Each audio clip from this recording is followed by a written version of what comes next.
Hello everyone, स्वागत है आप सभी का K2 इंस्टीट्यूट के यूट्यूब चैनल पर। और जैसे कि हमने अपनी प्रीवियस वीडियो में बात करी थी कि हम जितने भी पीवाईक्यूज हैं जेई के नीट के वो दोनों ही डिस्कस करने वाले हैं। तो अपनी पिछली क्लास में हमने सारे के सारे जेई के नीट के पीवाईक्यूज डिस्कस किए थे और आज हम डिस्कस करने वाले हैं इलेक्ट्रोकेमिस्ट्री के जेई के प्रीवियस ईयर क्वेश्चंस, जो कि इमीडिएट प्रीवियस ईयर क्वेश्चंस होंगे, 10 ईयर के होंगे। So without wasting the time let's start with today's video. और आज की वीडियो का जो पहला क्वेश्चन है हमारे पास वो कुछ इस तरीके से है, जिसमें एक स्टेटमेंट हमें गिवन है और उसमें से करेक्ट हमें इसमें चूज करनी है। ठीक है, सो द क्वेश्चन ये कहता है कि इनमें से करेक्ट स्टेटमेंट जो होगी वो हमें चूज करके बतानी है। So let us start by reading all the statement. Statement A कहती है कि कंडक्टिविटी जो है वो हमेशा डिक्रीज करती है with increase in the concentration for both the electrolytes. That means एक स्ट्रॉन्ग इलेक्ट्रोलाइट और एक वीक इलेक्ट्रोलाइट। तो कंडक्टिविटी की अगर हम बात करते हैं, सो कंडक्टिविटी बेसिकली हम रिप्रेजेंट करते हैं कापा से। ठीक है, और बेसिकली ये एक एबिलिटी है किसी भी सोल्यूशन की कि वो इलेक्ट्रिसिटी को कंडक्ट कर सकता है या नहीं कर सकता। Ability of a solution to conduct electricity is basically defined as your conductivity. ठीक है, इसको हम इस तरीके से भी कह सकते हैं कि आपसे कि यहाँ पर it is basically the reverse of the resistance. ठीक है, सो सबसे पहले जो स्टेटमेंट हमें गिवन है, so this is the correct statement. ठीक है, ऐसा क्यों है? क्योंकि कंडक्टिविटी जैसे जैसे आप कॉन्सेंट्रेशन ऑफ द आयंस को डिक्रीज करेंगे वैसे वैसे कंडक्टिविटी भी डिक्रीज होगी, क्योंकि कंडक्टिविटी डिपेंड कर रही है आपकी विद द कॉन्सेंट्रेशन। तो अगर आपके पास एक सोल्यूशन है जिसमें आपने एक कंटेनर में 1 मोल ऑफ इलेक्ट्रोलाइट जो है वो डाला है और साथ में आपने मिक्स किया है कुछ अमाउंट 10 ml ऑफ वाटर, वहीं पे अगर आपने 1 मोल ऑफ इलेक्ट्रोलाइट डाला है और आपने कुछ 30 ml ऑफ वाटर कर दिया, सो ऑब्वियसली कॉन्सेंट्रेशन जो है वो डिक्रीज हो रहा है। जैसे हम ऐसे भी कह सकते हैं number of ions of solute पर यूनिट वॉल्यूम जो है वो डिक्रीज होंगे एज वॉल्यूम इज इंक्रीजिंग, और इसी के साथ हम ये कह सकते हैं कि कंडक्टिविटी जो है वो आपकी डिक्रीज हो जाएगी। तीसरा हमें पूछा हुआ है, जो दूसरी स्टेटमेंट है वो ये कहती है कि आपके पास number of ions per unit volume जो है that defines us the current carrying capacity, और उसका इफेक्ट डाइल्यूशन के साथ साथ क्या होगा, ये आपसे इस स्टेटमेंट में कहा गया। So the statement reads the number of ions per unit volume that carry current in the solution increases on the dilution। यानी कि जब आप वॉल्यूम को बढ़ा देते हैं, ठीक है, तो वॉल्यूम के बढ़ाने से क्या करंट कैरी करने वाले आयंस बढ़ जाते हैं? ऑब्वियसली इसका आंसर जो है आपका ये this is the incorrect statement, क्योंकि अगर आप डाइल्यूशन कर रहे हैं तो आपके पास जो इलेक्ट्रोलाइट है या आपके पास जो सोल्यूट है वो तो डेफिनेटली आपका सेम ही रहेगा, उसमें तो किसी भी तरीके का चेंज जो है वो आपका नहीं आएगा। तो इसीलिए ये जो स्टेटमेंट है हमारी वो गलत हो जाती है। फिर नेक्स्ट स्टेटमेंट हमारी ये कहती है कि मोलर कंडक्टिविटी जो है that increases with decrease in the concentration. So let's talk about the next term which is your molar conductivity. Molar conductivity को हम डिफाइन करते हैं कापा इनटू 1000 अपॉन दी कंसंट्रेशन, और वो कंसंट्रेशन जो है हमारी दैट इज योर मोलारिटी। ठीक है, और मोलारिटी जो है उसको हम लिख सकते हैं इनवर्सली प्रोपोर्शनल टू वॉल्यूम, और we can write it as number of moles upon the volume of the solution. तो लैम्डा एम एक तरीके से kappa into 1000 upon 1 upon V हो जाएगा एक तरीके से। ठीक है, अब अगर हम इसको रीअरेंज करेंगे तो we can get lambda M equals to kappa into 1000 into volume. यानी बेसिकली यहां से हमें ये पता चला that lambda M is directly proportional to the volume. ठीक है, यानी कि अगर आप मोलर कंडक्टिविटी को बढ़ा रहे हैं, molar conductivity is increasing, hence there is a decrease in the concentration. Very nice thing, concentration decrease होने का मतलब है कि हमने वहां पर डाइल्यूशन किया है। ये डिक्रीज इन कंसंट्रेशन का मतलब है डाइल्यूशन हुआ है। Decrease in concentration refers to the decrease in your molarity. तो ये जो कंसंट्रेशन है हम ऐसे भी समझ सकते थे कि lambda M is inversely proportional to molarity. ठीक है, मोलैरिटी यानी कंसंट्रेशन। तो ऑब्वियसली अगर कंडक्टिविटी बढ़ रही है तो जाहिर सी बात है हमारा वो कंडक्टिविटी जो है वो जाहिर सी बात है बढ़ रही है। So the third statement is correct और सेकंड स्टेटमेंट जो थी वो गलत थी। अब चलते हैं अपनी डी वाली स्टेटमेंट पे, जो ये कहती है कि variation in molar conductivity is different for the strong electrolyte and it is different for the weak electrolyte. This is definitely correct हमारे पास स्ट्रॉन्ग और वीक के लिए अलग अलग तरीके के रिलेशनशिप हैं। अगर आपको याद है ग्राफ जो हमने ड्रॉ किया था अंडर रूट ऑफ कॉन्सेंट्रेशन और लैम्डा एम के बीच में, जिसमें ये कहते हैं कि वीक इलेक्ट्रोलाइट जो है वो एक कर्व जैसे डिसोसिएट होता है। ये हमने वीक इलेक्ट्रोलाइट के लिए बात की थी। वेराज अगर हम स्ट्रॉन्ग इलेक्ट्रोलाइट की बात करते हैं तो एक स्ट्रेट लाइन आती है, यानी कॉन्सेंट्रेशन के साथ साथ मोलर कंडक्टिविटी वीक की और स्ट्रॉन्ग की दोनों की ही अलग अलग होती है। जाहिर सी बात है क्योंकि स्ट्रॉन्ग इलेक्ट्रोलाइट एक ऐसी इलेक्ट्रोलाइट है दैट विल डिसोसिएट 100%। वहीं पे वीक इलेक्ट्रोलाइट एक ऐसी है जो कि फ्रैक्शन में डिसोसिएट करेगी, या फिर हम कह सकते हैं there is partial dissociation in the case of weak electrolytes. ठीक है, यानी जो स्टेटमेंट नंबर डी है दिस इज एब्सोल्युटली करेक्ट। ठीक है, अब चलते हैं लास्ट स्टेटमेंट की तरफ, that is for the weak electrolytes the change in the molar conductivity with dilution is due to the decrease in the degree of dissociation. यानी कि जब आपने मोलर कंडक्टिविटी के अंदर चेंज लेकर आए हो तो क्या उसका लेना देना कुछ डिग्री ऑफ डिसोसिएशन से है? ऐसा बिल्कुल गलत है। क्यों? क्योंकि अगर हम डिसोसिएशन कांस्टेंट की बात करते हैं तो वो होता है k is equal to C alpha square upon 1 minus alpha, और अल्फा को हम लिख सकते हैं lambda M upon lambda M not. ठीक है, तो यहाँ पे किसी भी तरीके का कोई लेना देना नहीं है विद योर अल्फा। इसको हम ऐसे भी कह सकते हैं कि जब जब मोलर कंडक्टिविटी चेंज होगी डाइल्यूशन के साथ तो वो बेसिकली अगर डिसोसिएशन बढ़ता है, यानी अल्फा की वैल्यू अगर बढ़ती है तो जाहिर सी बात है हमारा चेंज हो जाएगा इस मोलर कंडक्टिविटी के अंदर। लेकिन वीक इलेक्ट्रोलाइट्स क्या है, कोई भी तरीके का चेंज नहीं होगा। जो डिक्रीज के बारे में लिखा है उस तरीके से हमेशा इंक्रीज होगा जब हम डाइल्यूशन करते हैं। ठीक है, डाइल्यूशन का मतलब है कि आपने वाटर एक तरीके से हम कह सकते हैं वो इंक्रीज किया है। वाटर इंक्रीज करने का मतलब है कि जो भी कोई सॉल्यूट है वो डिक्रीज हो रहा है। इसके साथ साथ हम डाइल्यूशन को एक और चीज से रिलेट करते हैं, वो होता है increase in degree of dissociation, क्योंकि आपकी आयंस को स्पेस मिल जाती है और वो डिसोसिएट होने लगते हैं। तो डिसोसिएट होने की वजह से there is an increase in the value of alpha. ठीक है, यानी change in molar conductivity dilution is due to the increase in the degree of dissociation.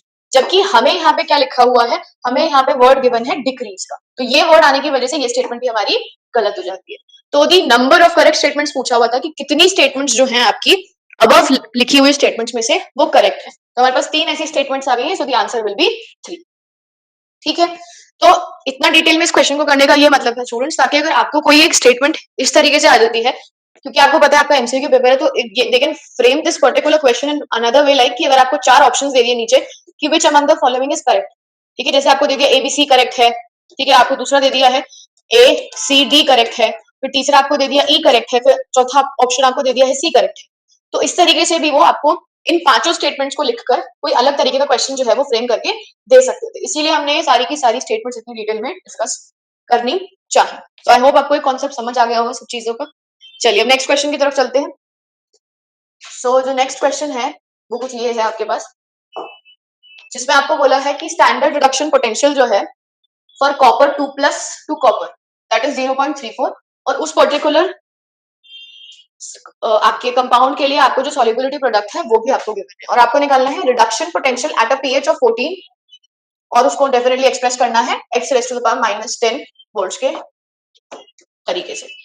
ठीक है, तो let us write what is all given to us. We have Cu2 plus 2 Cu, जिसमें E not की वैल्यू हमें mention है 0.34 volts, फिर हमें Ksp गिवन है कॉपर हाइड्रोक्साइड का, which is given to us as 1 × 10⁻20। साथ ही में हमें pH जो है वो भी गिवन है दैट इज 14। ठीक है, तो सबसे पहले जो इन्फॉर्मेशन है Ksp उसकी तरफ चलते हैं। Ksp को हम लिख सकते हैं, जो आपका कॉपर हाइड्रोक्साइड है वो डिसोसिएट करेगा CuOH होल ट्वाइस से Cu2 plus 2 OH minus ion, ये है इसका डिसोसिएशन। ठीक है, अगर हम इसका Ksp का एक्सप्रेशन लिखेंगे, Ksp is nothing, it is basically the product of the concentration of the ions, और अगर कोई स्टोइकियोमेट्रिक कोएफिशिएंट है तो वो डेफिनेटली उसका एक्सपोनेंट बन जाएगा। ठीक है, अच्छा अब एक और चीज, यहाँ पे हमें pH जो है वो क्या गिवन है, 14 गिवन है। pH 14 गिवन होने का मतलब क्या है कि आपके पास डेफिनेटली एक ऐसा सोल्यूशन है जो कि इंटायरली क्या है, आपका बेसिक है। ठीक है, यानी आप ऐसे समझ सकते हैं कि POH जो होगा दैट विल बी 0। ठीक है, और अगर हम इस POH से OH माइनस की कॉन्सेंट्रेशन निकालते हैं so that is 10 raise to the power -POH होता है, जिसमें कि 10 raise to the power -0 will give me 1, यानी OH माइनस की जो कॉन्सेंट्रेशन है that is equal to 1 molar in this particular copper hydroxide के solution में। तो हम यहाँ पे KSP की वैल्यू हमें गिवन है क्वेश्चन में 1 into 10 raised to the power -20। Copper 2+ की कॉन्सेंट्रेशन हमें नहीं पता है, हाइड्रोक्साइड की हमें मिल गई है 1, तो हमें 10 raised to the power -20 जो है वही मिल गई हमारे कॉपर 2+ आयन की कॉन्सेंट्रेशन। ठीक है, ये हो गया। अब क्या बोला है हमें बोला है you need to calculate the reduction potential. तो रिडक्शन पोटेंशियल सबसे पहली चीज तो हमें एक ही हाफ के लिए गिवन है, यानी इलेक्ट्रोड का निकालना है हमें रिडक्शन पोटेंशियल। ठीक है, तो इलेक्ट्रोड के लिए we have the reaction as E electrode is equal to E not electrode minus 0.0591 upon n which is the simplified version. अगर आप देखेंगे तो इस तरीके से होता है 2.303 RT upon n into f, और हमें जो पूरी वैल्यू है 2.303 RT f की ये गिवन है 0.059। ठीक है, तो इस सबकी जगह पर हम सिर्फ इतना लिख सकते हैं जो हमने अपने पहले एक्सप्रेस किया था which is 0.0591 upon n log with base 10 1 upon the copper ion की कॉन्सेंट्रेशन। ठीक है, अब सारी वैल्यू सब्स्टिट्यूट कर देते हैं। सबसे पहले n which is the number of electrons वो निकालते हैं। तो कॉपर जो है वो 2+ से कॉपर पे जा रहा है, यानी कॉपर 2+ बाय गेनिंग 2 इलेक्ट्रॉन्स और गेटिंग कन्वर्टेड इनटू कॉपर, यानी n की वैल्यू आ गई है 2। E इलेक्ट्रोड कैलकुलेट करना है क्वेश्चन में, E नॉट इलेक्ट्रोड 0.34 गिवन है minus 0.0591 upon 2 log concentration of copper ion which is 10 raise to the power -20। ठीक है, अब इसको सिंप्लीफाई करते हैं। लॉग जो है वो सिंप्लीफाई हो जाएगा अपना, शिफ्ट हो जाएंगे उसके decimal exponents in the above, तो ये आपका डेसिमल ऊपर शिफ्ट हो जाएगा और ये हो जाएगा -0.0591 2 into log 10 raise to the power 20, positive हो जाएगा 0.34 इधर है आपके पास। सो ई इलेक्ट्रोड हमें कैलकुलेट। ठीक है, तो log 10 raised to the power 20 will give you only 20, तो -0.0591 अपॉन 2 इंटू 20 आ जाएगा इधर और 0.34 ई इलेक्ट्रोड। ठीक है, तो इसको सबको सिंप्लीफाई करने पे हमें जो अपना फाइनल आंसर मिलेगा वो लिख देते हैं। नेगेटिव वैल्यू के साथ हमें अपना आंसर यहाँ पे मिल जाएगा, हमें मिलेगा यहाँ पे, इसको सिंप्लीफाई करके हमें आंसर मिलेगा -0.25 वोल्ट। ठीक है, ये हमारा आंसर आ जाएगा, बट हमें जो वैल्यू गिवन है उसे एक्सप्रेस करना पड़ेगा इस तरीके से, यानी -x into 10 raise to the power -2 volt है। हमारा जो आंसर है वो -0.25 है, तो इसको डेसिमल शिफ्ट करेंगे तो -25 into 10 raise to the power -2 volt बन जाएगा, यानी एग्जैक्ट x की जो वैल्यू है वो क्या है, सिर्फ और सिर्फ 25, क्योंकि हमें x की वैल्यू चाहिए यहाँ पे, तो दैट इज 25। ठीक है जी, चलिए अगले क्वेश्चन की तरफ चलते हैं। तो अगले क्वेश्चन के अंदर हमें कहा है कि एक मेटल सरफेस है जिसका एरिया 100 सेंटीमीटर स्क्वायर है और इस एरिया को कवर करना है निकल लेयर से, यानी एक मेटल सरफेस को कोट करना है दूसरे मेटल सरफेस। ठीक है, और करंट जो है वो पास करा रहे हैं 2 एम्पियर का अक्रॉस दी सर्कल, यानी the I value, the current value is 2 ampere, area जो है दैट इज 100 सेंटीमीटर स्क्वायर। ठीक है, एंड जो थिकनेस है वो हमें गिवन है, थिकनेस मींस बेसिकली हाइट जो है वो हमें गिवन है 0.001 mm, और करंट है साथ में हमें निकल नाइट्रेट का सॉल्यूशन है जिससे हम वैल्यू ऑफ n कैलकुलेट कर सकते हैं।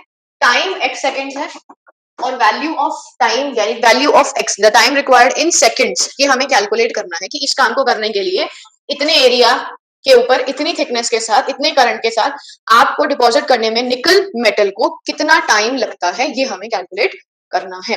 साथ ही में बहुत इंपॉर्टेंट फैक्टर गिवन है, डेंसिटी गिवन है निकल की विच इज 10 ग्राम पर मिलीलीटर। ठीक है, ये हमें मेंशन किया हुआ है। चलिए, तो सबसे पहली चीज तो इसमें फैराडे लॉ ऑफ इलेक्ट्रोलाइसिस लगेगा जो कि डायरेक्टली हमें बताता है मेटल डिपॉजिट कितना हुआ है। तो W इक्वल्स टू ZIT, ये हमारा फैराडे का लॉ है जो कि यहाँ पर यूज होगा, जिसमें W जो है दैट इज द मेटल का वेट जो डिपॉजिट होता है, Z जो होता है that is the electrochemical equivalents होता है, I जो है वो करंट होता है, T जो है वो हमारे पास टाइम होता है, और ये टाइम भी होता है सेकंड, तो कोई कन्वर्जन्स की हमें यहाँ पे जरूरत नहीं पड़ेगी। एक इंपॉर्टेंट चीज ये है कि हमें W नहीं गिवन, हमें वेट नहीं गिवन है, हमें डेंसिटी गिवन, यहाँ पे हमें ये डेंसिटी गिवन है। ठीक है, और हमें एरिया गिवन है और हाइट गिवन। तो सबसे पहले हम डेंसिटी को रिलेट करेंगे मास ओवर वॉल्यूम से। ठीक है, now density into volume will give us the mass, mass यानी the weight deposited, so density into volume जो है वो W की वैल्यू दे देगा। ठीक है, सबसे पहली चीज तो अब डेंसिटी तो गिवन है 10, 10 ग्राम पर मिलीलीटर। लेकिन हमें यहाँ पर ये जो हमारा एरिया है और ये जो हाइट है, ये एक्चुअली में क्या दे देगा, यही तो होता है वॉल्यूम। किसी भी सरफेस का जो मेटल है, ठीक है, आप समझिए that metal surface is what, it is a cuboid. और क्यूबॉइड के अगर हम वॉल्यूम की बात करते हैं, so that is equal to length into breadth into height. अब लेंथ इनटू ब्रेथ होता है एरिया और हाइट हमारे पास है विच इज दी थिकनेस। तो वॉल्यूम जो है वो हमें यहाँ से मिल जाएगी, वॉल्यूम मिल जाएगी हमें area into H into density. So that is equal to 100 centimeter square जो हमें गिवन है। उसके बाद हमारे पास अपना ये जो mm में गिवन है दैट इज मिलीमीटर, इसको हम कन्वर्ट कर देंगे सेंटीमीटर में। तो सेंटीमीटर में इसकी वैल्यू हो जाएगी हमारे पास 0.0001 सेंटीमीटर में। ठीक है, दूसरे कलर से लिखते हैं so that it is visible to you. तो हमारे पास सेंटीमीटर में कन्वर्ट होके आ जाएगा 0.0001 सेंटीमीटर। ओके, ये आ गई हमारी एच की वैल्यू। हम यहाँ सब्स्टिट्यूट कर देंगे 0.00001 इंटू ये एरिया है, ये हाइट है, और आ गई density which is in grams per millilitre. ये ठीक है, ये तो आ गया वॉल्यूम की value. No, this is the value for W की वैल्यू है हमारे पास। This is the value for W, weight deposited. ठीक है, अब जो भी ये वैल्यू आएगी इसको हमें सब्स्टिट्यूट कर देंगे इस इक्वेशन में यहाँ पे, और हमें अपना आंसर जो है वो मिल जाएगा। ठीक है, so quickly just right it, 10 raised to the power 4 into 1 into 10 raised to the power minus 4, it is 10 raised to the power 3। ये आ गया W इक्वल्स टू में चल रहा है हमारे पास अपना Z। Z की वैल्यू होगी हमारी एटॉमिक वेट ऑफ निकल। निकल का एटॉमिक वेट है 60 अपॉन 96500 इनटू Z जो होता है that is equal to atomic weight upon N multiplied by 96500, Z की वैल्यू होती है। तो N होता है नंबर ऑफ इलेक्ट्रॉन। तो निकल नाइट्रेट में क्या हो रहा है, NiNO3 होल ट्वाइस से डिसोसिएट हो रहा है इनटू Ni2 प्लस और 2NO3 माइनस। तो ऑब्वियसली वैलेंसी 2 आने का मतलब है यहाँ पे ऑक्सीडेशन स्टेट 2 आने का मतलब है N की वैल्यू 2 हो जाएगी। तो ये आ गई Z की वैल्यू। करंट हमें गिवन है 2 एम्पियर का है, टाइम सेकंड्स में हमें कैलकुलेट करना है। ठीक है, तो इस तरीके से हम रीअरेंज कर देंगे 10 raised to the power -1 into 96500 से 10 कैंसिल आउट हो गया है and upon 6 will give us the value for time. ठीक है, इसको इधर कर देते हैं हम लोग। ठीक है, ये आ गया हमारे पास, और रीअरेंजमेंट के बाद हमें जो फाइनल आंसर मिलेगा तो x की वैल्यू हमें मिल जाएगी 161 सेकंड्स। ये आ जाएगा हमारे पास टाइम। तो आंसर यहाँ पे हमारा आ जाएगा 161 सेकंड्स। ऑलरेडी गिवन है x की वैल्यू, सिर्फ x चाहिए तो 161।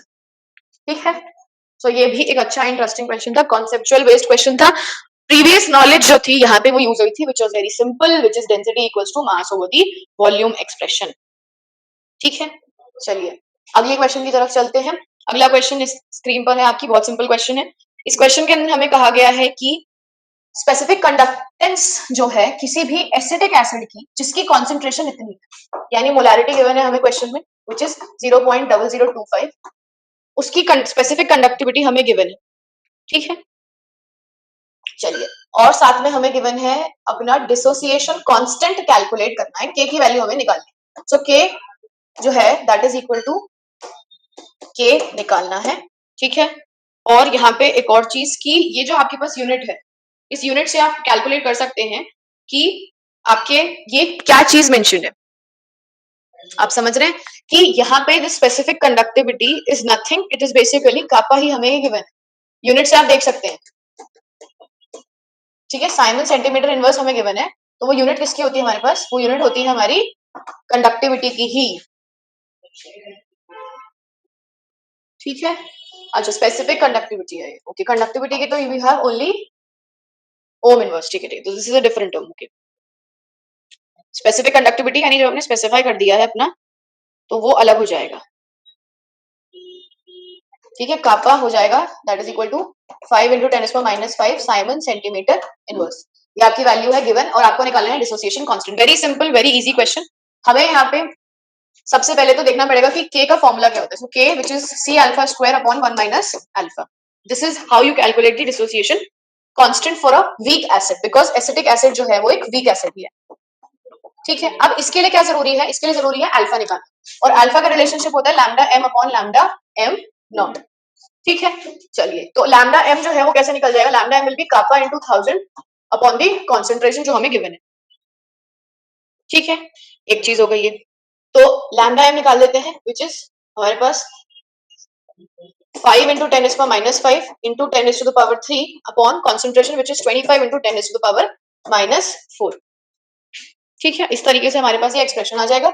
रीअरेंज करने पे हमें मिलेगा ये 1/5 into 10 raised to the power minus 2 plus 4 that is equal to plus 2. ठीक है, प्लस 2 का मतलब है यहाँ आ जाएगा एक 100. So 5 1 this is 20. तो 20 आ गया हमारे पास अपनी मोलर कंडक्टिविटी. ठीक है, एक चीज हो गई है. अब नेक्स्ट जो हमें चीज पे ध्यान देना है वो ध्यान देना है कि ये लैम्डा एम नॉट क्या है. सो lambda M not is limiting molar conductivity जो कि गिवन है 400 Simon centimetre square mole inverse, यानी इसकी यूनिट है Simon centimetre square mole inverse. But इतना आपको ध्यान नहीं देना है, ध्यान आपको यूनिट का तब देना है जब कन्वर्जन हो. ठीक है, तब आपको यूनिट्स के बारे में ज्यादा नॉलेज जो है वो पता होनी चाहिए. तो अल्फा निकल जाएगा हमारे पास which is lambda m 20/400 which is 1/20. ये आ गई आपकी अल्फा की वैल्यू. अब सीधा इसको k की वैल्यू में सब्स्टिट्यूट कर देना है. 25 into 10 is to the power minus 4 into 1/20 is 1/2 into 10 that is equal to 0.5 upon 10 which is equal to 0.05. ठीक है, ये है आपका अल्फा. तो 0.05 का होल स्क्वायर. ठीक है, और नीचे चल रहा है 1 minus 0.05. तो k की वैल्यू हमें सॉल्व करके मिलेगी 6.6 into 10 raised to the power minus 7. नहीं, एक मिनट, यूनिट जो है ये हमने यहाँ पे गलत कर दिया है. This will be 6.6 into 10 raised to the power minus 7. This will be minus 6 आएगा. 10 raised to the power minus 6. ठीक है, और डिसोसिएशन कांस्टेंट आ जाएगा.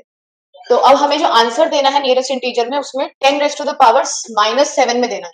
तो एक डेसिमल शिफ्ट कर देंगे और हो जाएगा 66 into 10 raised to the power minus 7. तो आंसर यहाँ पे आपका आ जाएगा 66. ठीक है, तो ये आपका एक और क्वेश्चन जो है आपका कंप्लीट हो जाता है यहाँ पर. ठीक है जी, चलिए नेक्स्ट क्वेश्चन की तरफ चलते हैं. सो नेक्स्ट क्वेश्चन में हमारे पास we have okay now this is a different question. यहाँ पे हमें 3 स्टेप्स में गिवन है. एक तो स्टेप ये है जो यहाँ से यहाँ है, दिस इज स्टेप नंबर 1. यहाँ से यहाँ जाने में दिस इज स्टेप नंबर 2 और यहाँ से यहाँ जाने में दिस इज स्टेप नंबर 3. तीनों ही स्टेप्स में जो हमारी ई यानी ई नॉट जो वैल्यू है वो हमें गिवन है और हमें निकालना है इस पर्टिकुलर स्टेप के लिए क्या वैल्यू रही होगी. Very simple question. तीनों स्टेप्स को रीअरेंज करते हैं. FeO4 2 माइनस से it is getting converted into Fe3 plus. ठीक है, इसमें जो ई की वैल्यू है दैट इज E1 ले लेते हैं 2.2 वोल्ट. ठीक है, उसके बाद दूसरे स्टेप में जो हमें गिवन है ऑक्सीडेशन स्टेट निकाल लेते हैं. Let's just calculate the oxidation states also. So x equals to +6, यानी यहाँ पे एक तरीके से हम ये कह सकते हैं +6 से कन्वर्ट हो रहा है इनटू +2 इधर. ठीक है, चलिए जी, एक और चीज हो गई. दूसरी चीज क्या है हमारे पास? दूसरी चीज हमें यहाँ पर बाय चेंज ऑफ 4 इलेक्ट्रॉन्स ये हो गया जी हमारा स्टेप नंबर 1. स्टेप नंबर 2 क्या कहता है? स्टेप नंबर 2 कहता है Fe3 प्लस से कन्वर्ट हो रहे हैं इनटू Fe2 प्लस. क्लियरली दिख रहा है चेंज बाय 1 इलेक्ट्रॉन या चेंज ऑफ 1 इलेक्ट्रॉन. इसमें E2 की वैल्यू है 0.70 वोल्ट. ठीक है जी, अब तीसरा स्टेप है. तीसरा स्टेप है Fe2 प्लस से Fe0 में जा रहा है, यानी चेंज बाय 2 इलेक्ट्रॉन्स. और इसमें जो E की वैल्यू है विच इज E3 वो हमें गिवन है -0.45 वोल्ट. ठीक, ये हमें 3 अलग अलग प्रोसेसेस के लिए गिवन है और हमें जो कैलकुलेट करनी है वो एक्चुअली कैलकुलेट करनी है अपनी FeO4 2 माइनस से Fe2 प्लस के लिए. ये हमें कैलकुलेट करनी है. ठीक है, चलिए जी, तो देखते हैं. यहाँ पे एक गड़बड़ हमने ये लिख दी है कि फर्स्ट स्टेप में यहाँ पर ध्यान दीजिए कि ये Fe3 प्लस था, ये गड़बड़ हुई थोड़ी सी. तो ये 3 है. 3 का मतलब है there is a change by 3 electrons. चलिए, और निकालना जो है वो हमें इस पर्टिकुलर प्रोसेस के लिए निकालना है FeO4 2 माइनस से Fe2 प्लस में. सिमिलरली इधर +6 की ऑक्सीडेशन स्टेट है, +2 की है, तो चेंज बाय 4 इलेक्ट्रॉन्स कैलकुलेट करना है. ये वाली जो चीज है हमें कैलकुलेट करनी है. इसके लिए EMF ही निकालना है, E4 जो हमें निकालना है. सबसे पहली चीज तो ये है कि क्या हम इन सारी EMF को ऐड सब्ट्रैक्ट करके इस प्रोसेस के लिए निकाल सकते हैं? नहीं. यानी जो सबसे इंपॉर्टेंट पॉइंट है समझने का वो ये है that EMF this is a very important point, इसको सबसे ऊपर लिख देते हैं। EMF are not additive, EMF of cell is neither additive nor subtractive, यानी कि अगर आप ऐड सब्ट्रैक्ट करेंगे तो ये ऐसे नहीं, आप इसे कैलकुलेट कर सकते हैं इन प्रोसेसेस के लिए, यानी किसी भी दो स्टेप्स की ईएमएफ को सब्ट्रैक्ट ऐड करके तीसरे स्टेप के लिए नहीं निकाला जा सकता। ये मतलब है इस पर्टिकुलर स्टेटमेंट का, ठीक है। अब तो फिर यूज क्या करेंगे, यूज करेंगे हम डेल्टा जी की वैल्यू, क्योंकि डेल्टा जी जो होता है that is additive as well as subtractive in nature. तो डेल्टा जी हो जाएगा minus n F E one, n की वैल्यू है माइनस थ्री इंटू एफ तो सेम रहेगा 2.2 है, जो मिलेगा माइनस 6.6 वोल्ट एफ, सॉरी ये आ जाएगा फर्स्ट स्टेप के लिए। सिमिलरली दूसरे स्टेप के लिए delta G two can be written as minus 0.70 into one into F, that is minus 0.70 F.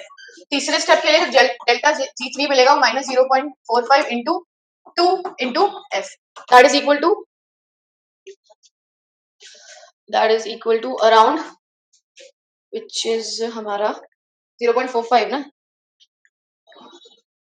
0.9 F minus, ठीक है। ये हमें अब करना क्या है, करना ये है कि इस पर्टिकुलर के लिए डेल्टा जी फोर जो है दैट इज माइनस एन यानी 4 इंटू एफ इंटू ई फोर, ये हमें कैलकुलेट करना है। तो हम क्या करेंगे, डेल्टा जी फोर कैसे मिलेगा, डेल्टा जी फोर ऐसे मिलेगा कि हम इस पर्टिकुलर वैल्यू को डिवाइड कर सकते हैं सिंपली यहां पर, यानी कि आपके पास जो अपना वैल्यूज है वो आप इजीली सिंप्लीफाई कर सकते हैं। यानी अगर आप देखोगे ये जो पूरी की पूरी FeO4 है ये आपकी स्टेप नंबर 1 में आ रही है और Fe2 प्लस जो है वो आपकी स्टेप नंबर 2 में आ रही है। तो आप अगर स्टेप नंबर 1 को स्टेप नंबर 2 से डिवाइड कर देते हैं आपके पास अपना आंसर बन जाएगा क्लियरली। यानी अब आपको कुछ ऐसा करना है कि ऐड सब्ट्रैक्ट करके हमें ये पर्टिकुलर वैल्यू जो है वो अपनी मिल जाए, ये अब हमें काम करना है, ठीक है जी। तो हमारे पास ये जो वैल्यू है वो कुछ इस तरीके से आएगी कि हम FeO4 2 माइनस की जो निकाल रहे हैं उसकी स्टैंडर्ड स्टेट में Fe2 प्लस की कन्वर्जन में उसको हम लिख सकते हैं माइनस 7.3 F अपॉन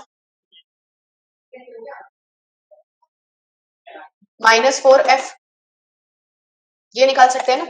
क्यों हमने इस चीज को ऐसे लिखा है, क्योंकि हमने इन दोनों वैल्यूज को आपस में ऐड कर दिया, ठीक है। ऐड करने से क्या होगा आपके पास, देखिए आपके पास ये टर्म FeO4 2 माइनस वाली और Fe3 प्लस वाली ये दोनों ऐड अप हो जाएंगे, ऑपोजिट साइड पे Fe2 प्लस और Fe3 प्लस मिलेगा, ठीक है। अगर आप इन दोनों को ऐड अप कर देंगे तो आपके पास जो आपको एक्सप्रेशन निकालना है, जिस पर्टिकुलर एक्सप्रेशन के लिए आपको वैल्यू सॉल्व करनी है वो मिल जाएगा। यानी कि एक तरीके से हम इन दोनों को डिवाइड कर सकते हैं तभी हमें आंसर मिल जाएगा। यानी जो इक्वेशन चाहिए वो एक्चुअली में कैसे मिल रही है, वो मिल रही है इक्वेशन 1 और इक्वेशन नंबर 2 को ऐड करके, उससे हमें अपनी इक्वेशन नंबर 4 जो है वो बन के आ रही है।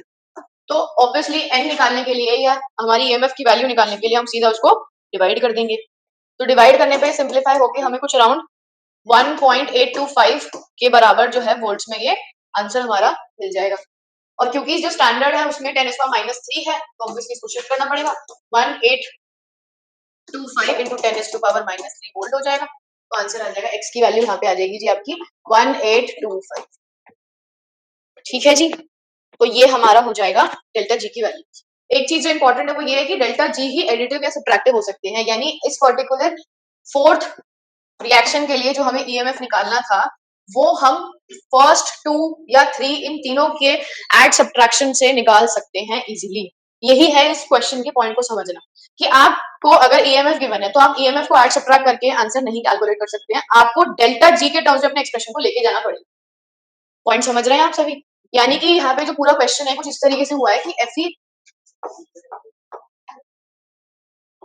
हमने इस तरीके से किया है कि ये FeO4 2 माइनस को ऐड कर दिया है इस वाले एक्सप्रेशन से, जो Fe2 प्लस है 3 प्लस से Fe3 प्लस जा रहा है और फिर साथ में Fe2 प्लस है, ठीक है। तो अगर हमने इनके राइट हैंड साइड के एक्सप्रेशंस को ऐड किया है तो ऑब्वियसली जो इनके लेफ्ट हैंड साइड के एक्सप्रेशंस हैं यानी डेल्टा जी की जो वैल्यूज है वो भी ऐड अप हो जाएंगे, यानी delta G one will be written इस पर्टिकुलर सेल के लिए delta G one plus delta G two आ जाएगा, ठीक है। ये कैंसिल आउट हो गया, FeO4 2 माइनस से Fe2 प्लस जा रहे हैं, ये पर्टिकुलर के लिए delta G one plus delta G two आ गया, ये इसकी डेल्टा जी डैश की वैल्यू, और यही एक्चुअली डेल्टा जी डैश क्या है आपका डेल्टा जी4 है जो हमें निकालना है। अब हमने सिर्फ वैल्यूज को रख कर अपना आंसर जो है वो कैलकुलेट कर दिया। तो ऐड सब्ट्रैक्ट करके आपको अपना एक्सप्रेशन जो है वो बनाना है in terms of delta G only. ठीक है, तो आज हमने काफी सारे क्वेश्चंस किए पीवाईक्यूज जो कि इंपॉर्टेंट कॉन्सेप्ट्स के ऊपर बेस्ड थे।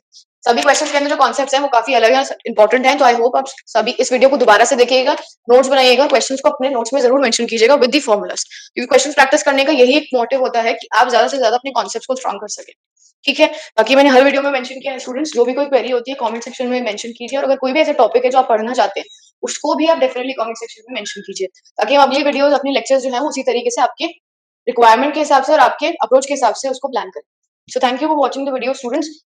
चैनल पसंद आया हो तो प्लीज चैनल को सब्सक्राइब कीजिए, अपने फ्रेंड्स के साथ शेयर कीजिए और do like the videos. Thank you.